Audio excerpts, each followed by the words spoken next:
Hello and welcome to the sessions on history of Western and Indian art. In this session, we are going to do module number, that is artist Raja Ravi Verma. Raja Ravi Verma is considered to be the first modern painter in the Indian subcontinent. The question of what is modern in India is a very complex question to be addressed, since most of the art history written about India is those from the Westerners.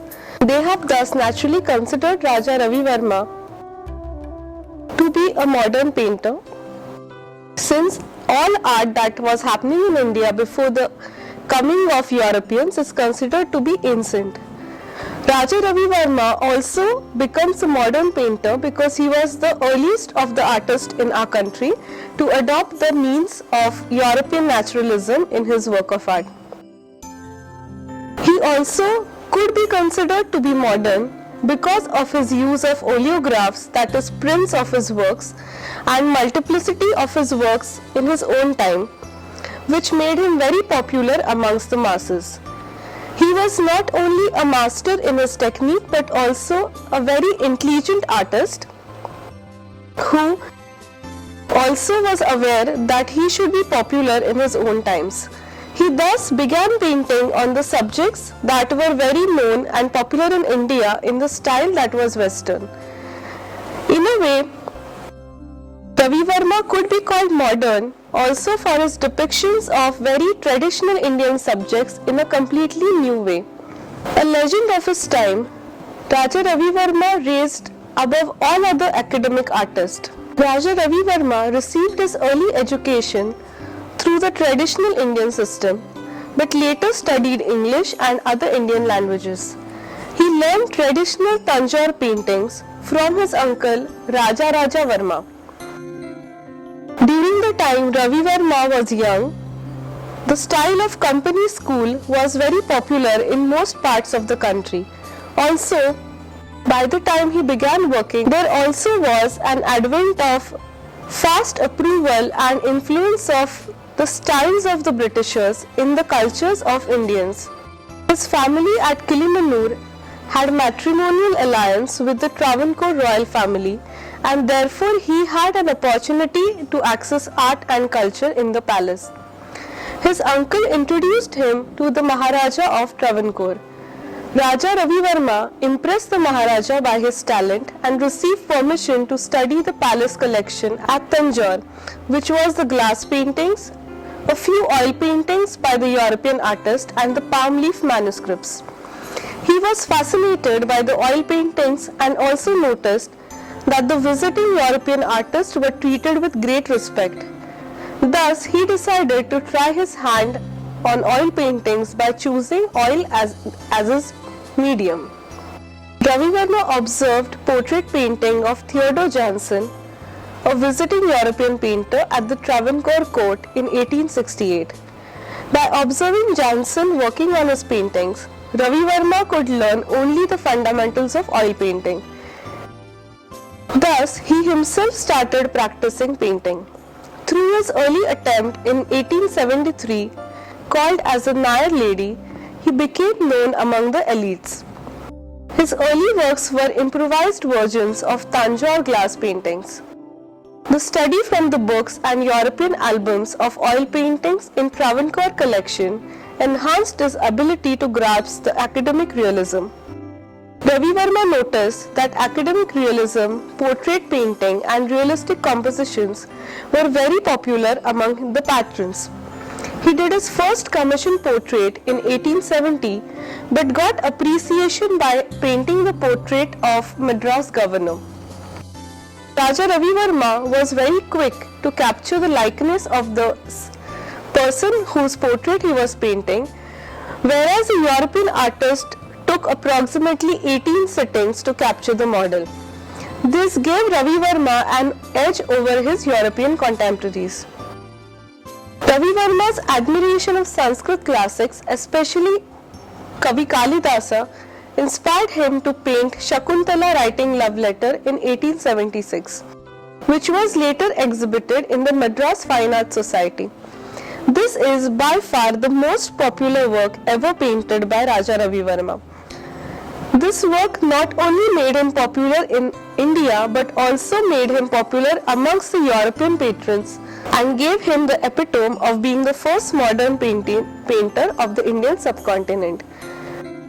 The governor of Madras acquired this painting by Raja Ravi Verma. The painting was also used as the cover picture for the publication of Abhijnana Shakuntal. Ravi Verma's younger brother C. Raja Verma maintained a diary to note important transactions and projects, which served as documentation and gives glimpses of his artistic practices. Raja Verma joined Ravi Verma in 1880. Both of them strictly followed the representational style. The initial sketch was improved on the basis of particular reference or observation. In the final outline, they would have filled the canvas surface with color. In the works Ravi Verma and employed the German artist in 1890s. Academic art always has the possibilities of improvement. Ravi Verma thus kept retouching his portraits even after finishing them until he was satisfied by their likeness to the model. Sometimes the Verma brothers commenced several paintings at once and worked on them at different stages. Like any other European artist, they also were used to making the copies of their own paintings. Ravi Verma was also a very dedicated researcher while painting portraits of prominent personalities such as Dadabhai Navroji, Gopal Krishna Gokhale or any others by careful study of their personality, authenticity of resemblance and the cultural background. In this manner, Ravi Verma imitated the neoclassical painters of Europe who painted not only likeness of their models but also tried to capture the living and cultural styles of these certain dignitaries. For instance, in Udaipur, while painting the historic personality of Rana Pratap, he chose a well-physiqued Rajput model with actual armor and costume of Rana for figure drawing and referred to miniature paintings for Rana Pratap's likeness. Ravi Verma also studied Rajput and Mughal miniature paintings.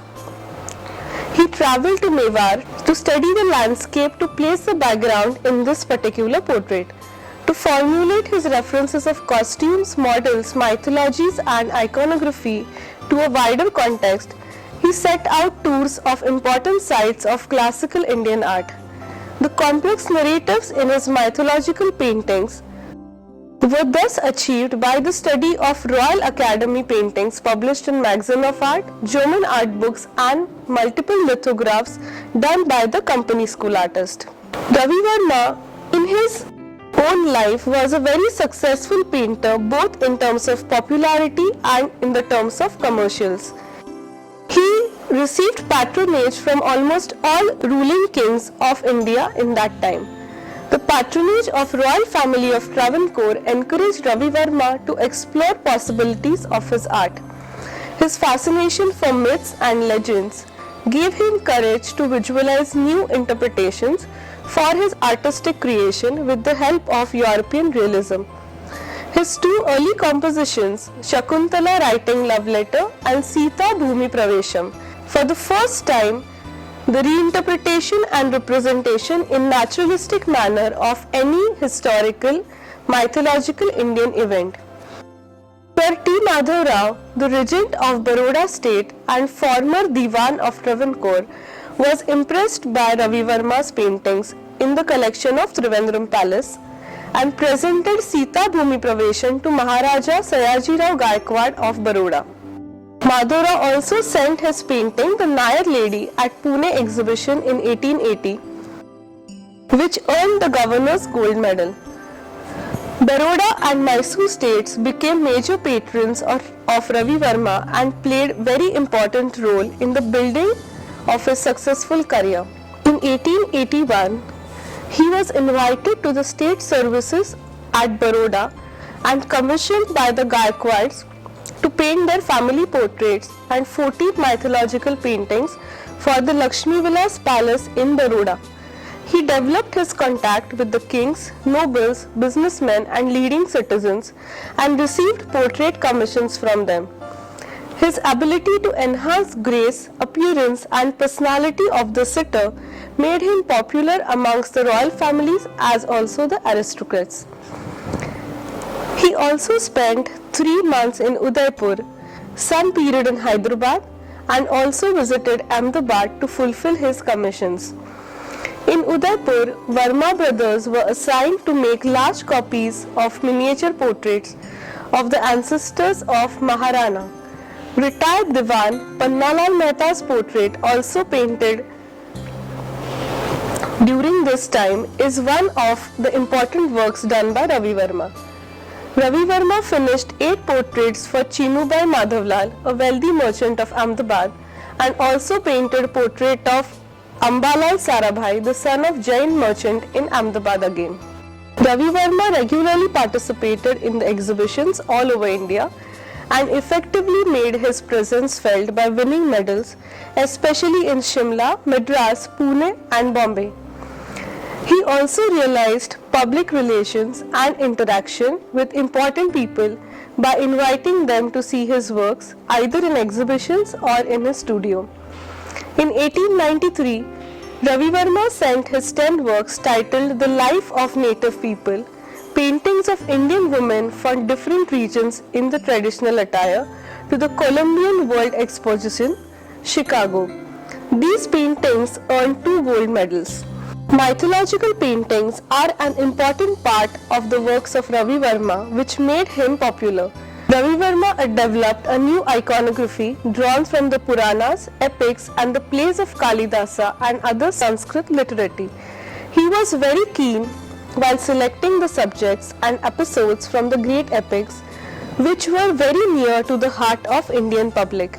The painting of Shakuntala writing love letter was one such episode which was shown publicly and also became very popular.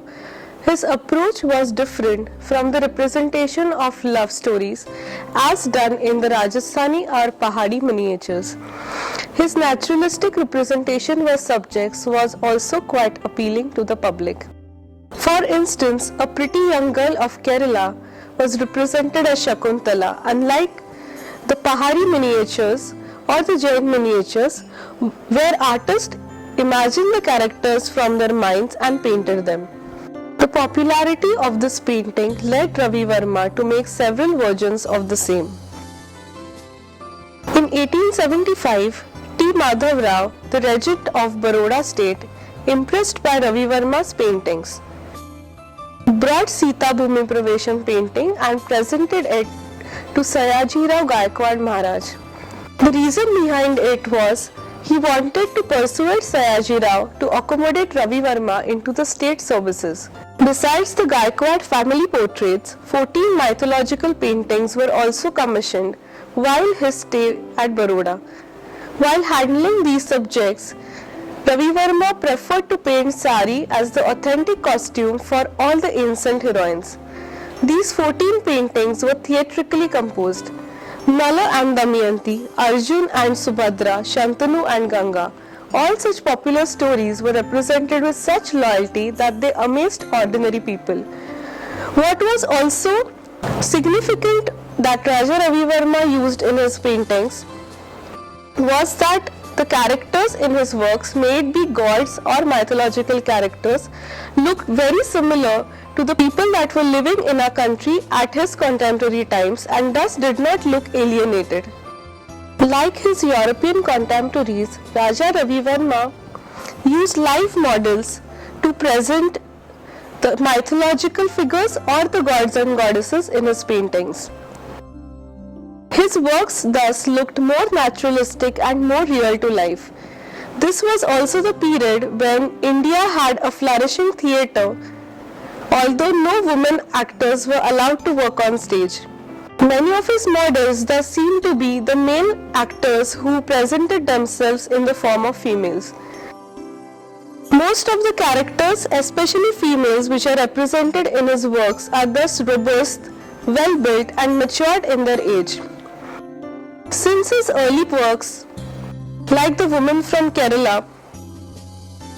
We can see that Ravi Verma was rather interested in painting the light and the textiles, materials and the backgrounds rather than expressing actual expressions on the faces of the portraitures that he painted. Broadly speaking, Ravi Verma's artistic career can be divided into 4 parts.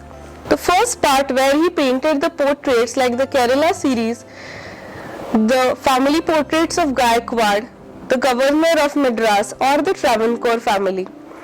The second part, where he painted mythological subjects depicting the different epics from Indian history. The third part, where he began depicting the gods and goddesses which were different from mythology and were direct depictions of Lakshmi, Saraswati, Vishnu, Shiva and so on. The last part of his artistic career could be the oleographs. Oleographs is something which Ravi Verma was the first to introduce in Indian art market. These are the prints of his own early works, not different paintings made for prints, that led to the popularity of his artworks in all parts of the country. Let us have a look at his works in detail. If you have a look at Ravi Verma's work, like this female who seems to have just come out from a bath, you might be reminded of artists like David from neoclassical period. The only difference that you can observe that he has used an Indian model instead of a European one. Although the rendering, the way in which the female has been presented is almost from the European eye. There is a great deal of voyeurism which you can observe in his works.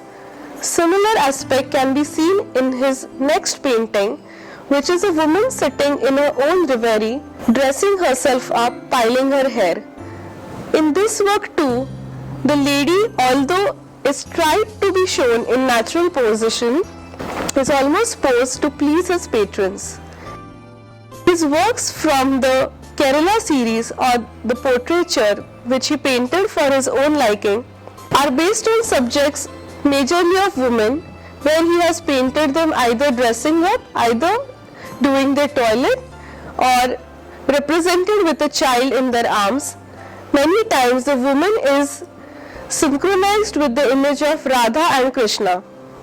If you look at this particular work, you will be reminded of the work in Neoclassicism, the first work ever to be painted of a black slave. The position in which the woman is sitting is exactly similar to that of the slave. Ravi Verma thus seems to pick up the poses, the postures and the way of depicting his models almost from the neoclassical periods of the European art. You will also find a great deal of stoicity and dramaticism in his portraitures. The second part of the artistic career of Ravi Verma are his paintings done on mythology. The most important series which he has painted on these works of mythology is currently in the collection of Fateh Singh Museum, Baroda. These works include the most fascinating scenes from Mahabharata, the lives of Krishna, and in some paintings Ravi Verma also represents Ram and Sita. These are generally inspirations taken from the poetries and the popular drama which happened during his contemporary times, and not the real epics that he might have referred to. Thus, the characters in these works look almost like characters who have been dressed up to perform on the stage in a drama rather than real gods and goddesses. For example, you can see in this particular work, Ravi Verma has represented Menaka sitting next to Vishwamitra. If you read the descriptions of Menaka given in other books, or even to suit his own patrons and styles, thus he paints Menaka looking like any other female who could be living in India at that time, but obviously the most beautiful of them dressed up in jewellery and decorated to please Vishwamitra. This painting again is part of the same story where Menaka comes with Shakuntala and Vishwamitra is denying her completely. The story of Vishwamitra, Menaka and Shakuntala was one of the most popular themes exploited by Raja Ravi Verma. This work again is a painting of Shakuntala while walking in the forest when Dushyant would have seen her for the first time. This painting became so popular that Ravi Verma made multiple copies of this work and also made oleographs, as you can see beside it. Ravi Verma has painted many events from the life of Dushyant Shakuntala, like Shakuntala thinking and dreaming about Dushyant, Shakuntala writing letter, Shakuntala not able to believe that Dushyant has forgotten her and talking to her friend, Shakuntala discussing her life with friends, and so on. Ravi Verma seems to have a great fascination in painting the flying draperies and glamour of textiles and ornamentation. He thus chooses the flamboyant subjects where he has capacity as an artist to imagine and paint. This is another such subject where Menka is taking back Shakuntala into the heavens. In this work, Raja Ravi Verma has painted the popular myth, which is again in Mahabharata, of Pururava and Urvashi. In this work, Ravi Verma has painted Ganga and Shantanu, where Ganga is running to drown with the last of the Ashtavashu, which later lived in Mahabharata in the name of Bhishma. During his stay at Lakshmi Vilas Palace under the Gaikwad patronage, Ravi Verma not only painted Vishwamitra, Menaka, Dushyant, Shakuntala, but also painted other famous couples from the history like Arjuna Subhadra and the one here, Matsyagandha and Shantanu. The depiction of Raja Ravi Verma of Matsyagandha is very interesting, since she looks like any ordinary fisherwoman which any common man could relate to and thus would buy to keep it in his house. The popular stories from Mahabharata also form an important part of his depictions, like Draupadi Vastraharan, Arjun and Subhadra in Adnyatavas, Draupadi in Adnyatavas, also known as Sairandri. Damayanti talking to the swan, the popular story from the epic poetry of Nala Damayanti, is also one of his popular works. Ravi Verma was not only efficient in painting mythological characters as human beings, but also had efficiency in painting the backgrounds and backdrops as if in drama. You see this depicted in these works in the story of Harishchandra, where in the first place he has painted very efficiently the landscape of a city and a populated road, and in the other the interiors of the palace. Ravi Verma seems to have mastered the perspective drawing and the shading of interior light and the external light in both these works. Although it is significant to observe that Ravi Verma paints landscapes also as if in an internal room with an artificial light. His series painted on the life of Krishna or the Krishna Leela too is very popular, like the one here where Kamsa is killing the seventh child, Vasudev and Devaki coming to meet Krishna and Balram, Radha waiting for Krishna, and so on. The third important aspect of the career of Raja Ravi Verma are his paintings done on gods and goddesses. This is a huge contribution to the art history of India by this artist. He gave completely new imagery to the gods of India. He gave Saraswati, Lakshmi, Vishnu their own identity and faces as human beings, unlike the sculptures which were done before Ravi Verma's time. The miniatures, although had painted the gods and goddesses in a very naturalistic way, these gods look divine but not exactly like human beings. Raja Ravi Verma for the first time brought about completely human looking gods like the ones Europeans might have had.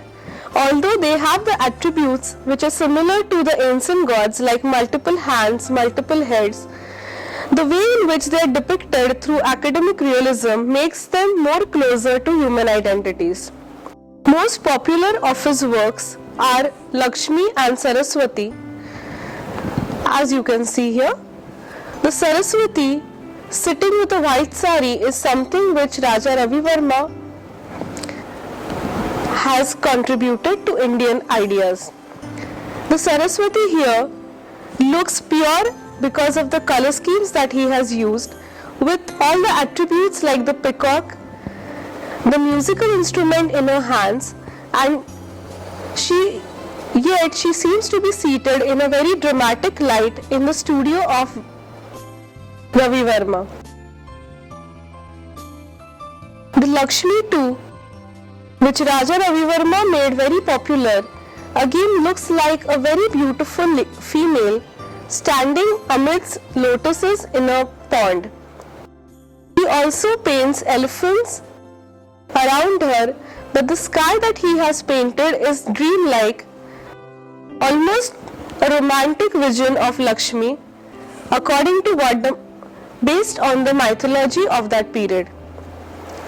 He also made very popular the images of Balakrishna, which are used even today in the houses of people in order to be worshipped. His paintings done of Radha and Krishna, Krishna in the court of Kauravas, Krishna telling Gita, and so on, are some of his very popular works. Raja Ravi Verma gained immense popularity because his gods even today are found in almost all homes of our country. The last and important phase of his career are his oleographs. Oleography was a technique used for large-scale quality color printing. It is almost like lithoprinting, that is printing done with the stone but with more color palettes using large number of stones. The use of oil gave the prints more quality. Oleo in Latin literally means oil. Modern oleography, popular in those times, was based on methods invented by George Baxter, a British expert in 1835. Later, at the end of 19th century, with new methods of color printing begin in with the Western countries, this method became less popular in Europe but became very popular in India. To print copies in large numbers, Ravi Verma started his own press at Ghatkopar in Mumbai in 1894, from where he began printing his oleographs. His first oleograph ever printed was The Birth of Shakuntala, which he began circulating in the art circles of Mumbai at that time. The press was shifted later to Malavli near Lonavala in Pune district. In 1839, from where thousands of oleographs, lithographs and lithoprints were produced. These were majorly of gods and goddesses and copies of the paintings of Raja Ravi Verma that we have just seen. Later, he also began reproducing his own popular works like those of Shakuntala, Arjun Subhadra, Shantanu and Matsyagandha and so on. After some years, the press was sold to his printing technician from Germany, Mr. Slezler, in 1901. Unfortunately, the press was destroyed in a fire and closed down after some years. Even today, the sad ruins of the printing press stand in Menavli. Since oleography was in the infant stage in India, many of the prints that came out of Ravi Verma press were not of a very impressive quality compared to his oil paintings. Many art critics criticize his paintings, evaluating only his oleographs and not the original oil works.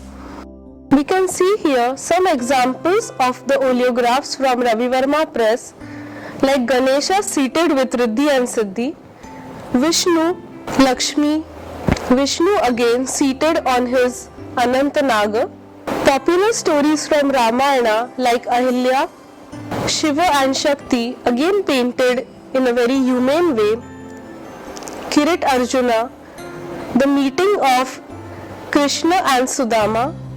This is one of his most popular oleographs coming from the painting called as the Ganga Avtaran.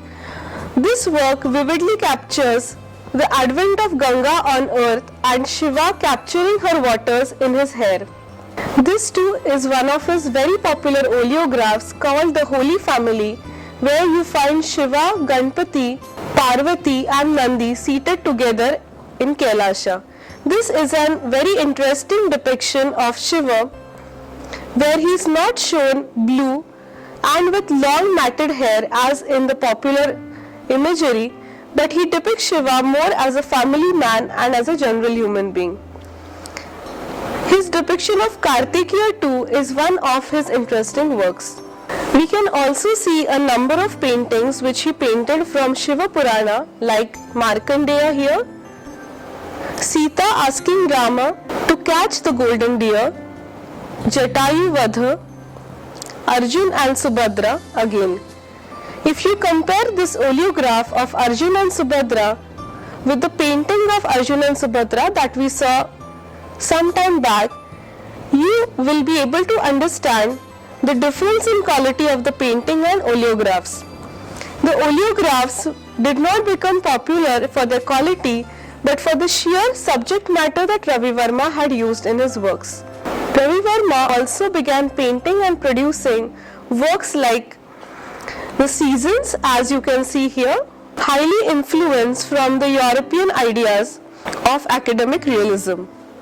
The work of Ravi Verma stands like an island in the history of Indian painting, since the academic realists like Dhurandhar, Mhatre, Sonarkar, who began painting in the Bombay Art School, or artists like Haldankar, Bagchi, who painted in Calcutta academic realism, were completely aping the ideas of European masters, also painting the subjects that they did. Raja Ravi Verma, almost decades before they began painting in realism, chose to paint in European style and also decided his own subjects, which makes him the first modern artist in the Indian subcontinent.